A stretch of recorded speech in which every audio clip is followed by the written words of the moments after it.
आज राजसी यज्ञ पाई धर्मराज युधिष्ठिर चारि भाई को चारि दिग को पठे जे समस्त राजा मान को निमंत्रण करने समस्त राजा मान को निमंत्रण कर आसी चारि भाई आ युधिष्ठिर आगे कहते हे भ्राता समस्त को निमंत्रण कलु हेले से जरासंध से कौन सी प्रकार राजसी यज्ञ योगदान दबनी बोली सफा सफा मना करदेला।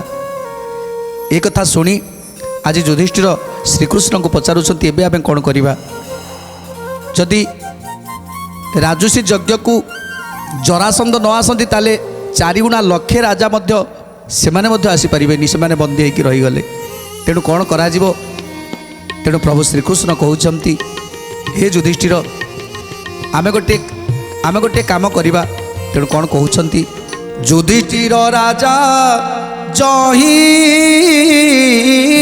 एक कथा शुणिले श्रीकृष्ण चामुरे कर जोड़ी न कहिले राधे गोविंद जय श्री राधे गोविंद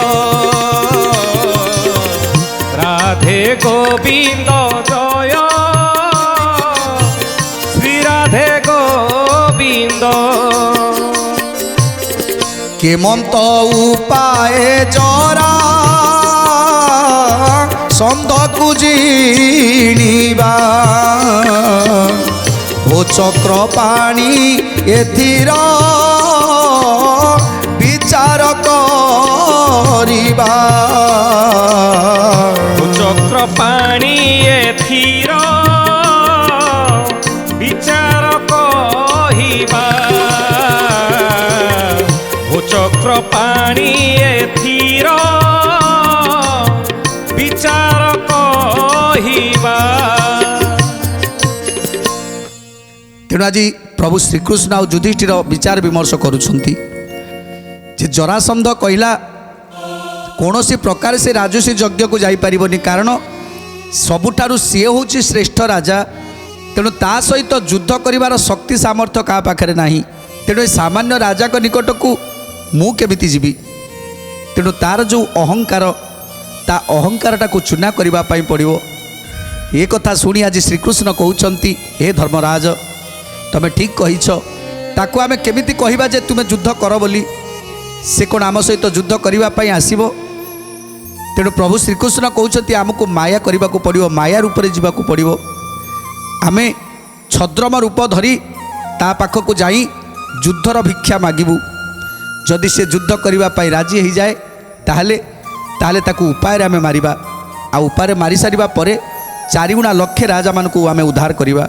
तेणु ए कथा जेतेबेले युधिष्ठिर प्रभु श्रीकृष्ण पाखर शुणिले सेतेबेले खुशी हो गले तेणु कौन करुछंती तुम्बे आज्ञा देले आम्बे तिनि जण जीवु ब्राह्मण स्वरूप धरी तपासे मिलिबु ब्राह्मण स्वरूप धरी तपासे मिलिबु ब्राह्मण स्वरूप धरी तपासे मिलिबु आंबर चामुरे कही अछंती उद्धव एहा कले जरासंध निसे क्षय जीव एहा कले जरासंध निसे क्षय जीव एहा कले जरासंध निसे क्षय जीव भीमसेन हस्ते अछि तार मरण एक कथा देवतांकर होइछि निर्माण युधिष्ठिर राजा सुनी लभिले हरस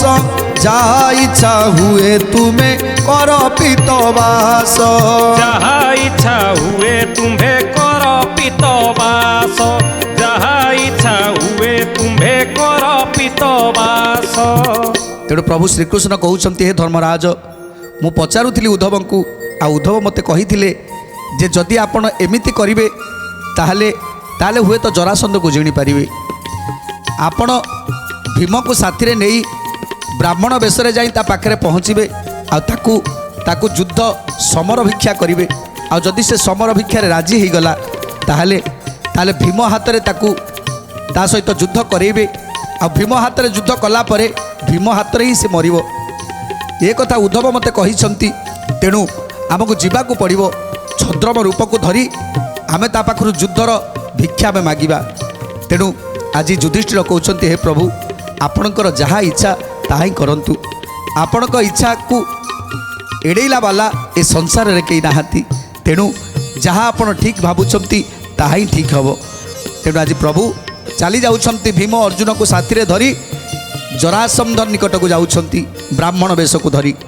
ଗୁପତେ ବ୍ରାହ୍ମଣ ରୂପ ଧରି ତିନି ଜଣ ବେଗେଣ ଭେଟିଲେ ଯାଇ ଜରାସନ୍ଧ ରାଣ। ବେଗେଣ ଭେଟିଲେ ଯାଇ ଜରାସନ୍ଧ ରାଣ। ବେଗେଣ ଭେଟିଲେ ଯାଇ ଜରାସନ୍ଧ ରାଣ। ସୁବର୍ଣ୍ଣ ସିଂହାସନରେ ବସି ଅଛି ରାଏ ବ୍ରାହ୍ମଣ ମାନଙ୍କୁ ଅନୁକ୍ଷଣ ଦାନ ଦିଏ। ହେମନ୍ତ ସମୟେ ତିନି ଜଣ ପ୍ରବେଶିଲେ ଜରାସନ୍ଧ ନିକଟରେ ପ୍ରାର୍ଥନା କରିଲେ।